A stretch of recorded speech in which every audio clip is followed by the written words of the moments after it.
નમસ્કાર, i7 ન્યૂઝમાં આપનું સ્વાગત છે। હવે જોઈએ આજના સમાચાર। સાબરકાંઠા ખેડબ્રહ્મા નગર ખાતે સેઠ કેટી હાઈસ્કૂલના વિકસિત ભારત સંકલ્પ યાત્રાનું ઉમળકાભેર સ્વાગત કરવામાં આવ્યું। સમગ્ર તાલુકામાં ભારત વિકાસ યાત્રાનું સમાપન થયા પછી ભારત વિકાસ યાત્રા પેટમાં નગરપાલિકા આવી પહોંચી। સાથે સાથે સેવા સેતુ કાર્યક્રમ પણ યોજાયો।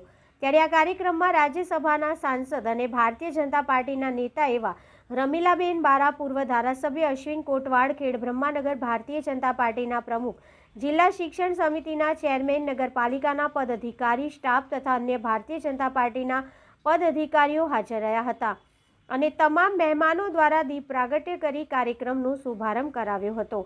આ કાર્યક્રમમાં ભારતના વિકાસ માટે કરેલ કાર્યોની નરેન્દ્રભાઈ મોદીની સ્પીચ LED સ્ક્રીન પર નગરમાં પધારેલા સૌ લોકોએ નિહાળી હતી। સમગ્ર કાર્યક્રમ દરમિયાન લાભાર્થીઓ દ્વારા મેરી કહાની મેરી જુબાની હેઠળ પોતાની મળેલ સહાય બાબતે લાભાર્થીઓ દ્વારા પોતાના વિચારો રજૂ કરવામાં આવ્યા હતા। કાર્યક્રમમાં પધારેલા લાભાર્થીઓને મહેમાનો દ્વારા કીટ વિતરણ કરવામાં આવ્યું હતું તથા સેવા સેતુ કાર્યક્રમમાં નગરજનો દ્વારા વિવિધ પ્રકારના દાખલાઓ જેવા કે આવકનો દાખલો, જાતિનો દાખલો કે અન્ય કોઈપણ પ્રકારના દાખલાઓની સેવા લીધી હતી। Hasmukh Prajapati, bureau chief, Sabarkantha. હું ફરી બધાનું એકવાર સ્વાગત કરી મારી વાણી વિરમું છું। જય હિન્દ। ધન્યવાદ સાહેબ। નિવાસી નવા ચાપલપુર વસાહત ખેડબ્રહ્મા।